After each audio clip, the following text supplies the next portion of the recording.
whatever. This is the David Bradford House, completed for David Bradford and his family in 1788. David Bradford, what'd he do? Well, David Bradford was a deputy general and a lawyer here in Washington. Wow, Bradford must have really been raking in the dough then. Yes, but in 1794, the Bradford family had to leave this house because of the Whiskey Rebellion. The rebellion... Were they fighting with mobs and torches and pitchforks, were they? Would you stop interrupting me? I was just getting there. Now, the mobs drove the tax collectors off, and when they came, they even tarred and feathered some of them. But the rebellion was eventually put down by President George Washington and his federal troops. What happened to Bradford? Was he okay? Well, Bradford faced arrest for his involvement in the rebellion, but he was later pardoned. Good. Yes. This house actually was converted to a furniture store in the early 1900s. But in 1951, it was restored to its 18th century state and was opened as a museum and a tourist attraction to the public. Wow. Well, could we see more? What's next? Oh, I think you're gonna like it. What? Whoa, what? I thought we were going to our next stop. Yeah, I mean, is this some kind of joke? No, this is our next stop. No, seriously, don't you guys see it? The Globe Inn. I'm sorry, Fritz, but we don't see anything. Of course you don't. The Globe Inn is no longer standing. It was torn down in 1891, but man, did it receive a lot of action in its heyday. It was originally started in 1797 here on Main Street, and then in the next year, David Morris became the tavern owner. Do you know that many famous dignitaries visited the Globe Inn? Like who?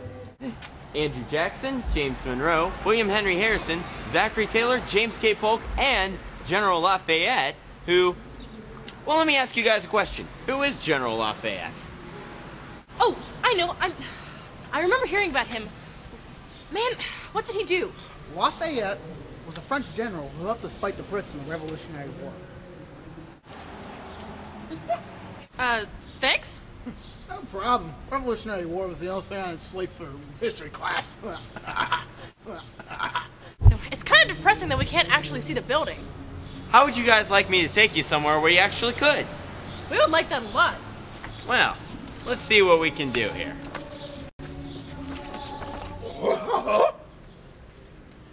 What happened to me? Don't worry about it. It's a natural effect of the traveling. You should be fine by our next stop. Lemoyne House was built in 1812 by John Julius Lemoyne. Despite fugitive slave laws, Lemoyne's son Francis used the house as a hideout for fugitive slaves on their way to Canada during the Civil War era. Wow, an actual stop on the Underground Railroad?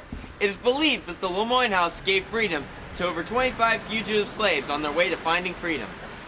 Did Lemoyne do anything else? Lemoyne also founded the Washington County Anti-Slavery Society. Meetings were held here at his house, despite mob violence due to the large support of slavery in the region. This house is also one of only 6 or 7 national landmarks of the known Underground Railroad. Lemoyne was a brave man to help all those slaves. Yes he was. Well, we better get moving. We still got a lot to cover. Oh, my body's back to normal, thank goodness. Washington and Jefferson College. The college was originally started in 1781 in a log cabin in Canonsburg, Pennsylvania. The two towers of Old Main represent the combining of Washington and Jefferson College in 1865. Wait, isn't that the same thing? No. There were 2 separate colleges, and after 1865, they combined into one. Huh. You don't say! Is he always like this? No, just most of the time. It wasn't until 1969 that the college began offering undergraduate degrees to women. I can't believe it took over 100 years to include women. Yes, many prominent figures have graduated from Washington and Jefferson College, including presidential candidates, the current commissioner of the NFL, senators, and secretaries of state. It's a lot of history for a college. Yes, it is, but we can't spend all day here. Now, where to next? Awesome. We have successfully made it to our next stop. This little building behind me was the first crematorium in America built by Dr.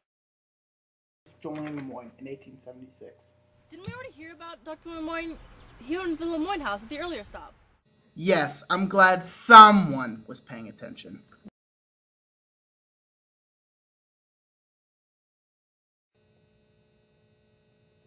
What's a crematory anyway? What do you think it is? Well, if I knew, I wouldn't be asking there, would I? Wait. Hold on just a second. This is too weird. Testing? Testing? Ah, much better. A crematory is a place where the deceased are burned and then their ashes are collected. You know, instead of being buried. You're correct. Dr. Lemoyne built the crematory because buried bodies were polluting the local water source. The decision was made to cremate the bodies and thus prevent the spread of diseases. For $1,500, this crematory was made. $1,500? That was a lot of money back in the day. Indeed it was, Earl. Indeed it was. The crematory performed 42 cremations. The first was in 1876, and the final one was in 1901. Say, what happened to old Lemoyne? It's funny you should mention it, Earl. You see, Lemoyne was the third person to be cremated in his own crematory. That's a little creepy. But at least he finished building it before he died. Whew. I am getting tired. My feet are killing me. How about you guys? Yeah, I could use a break right about now. Well, I think I might have a place that'll be just the ticket.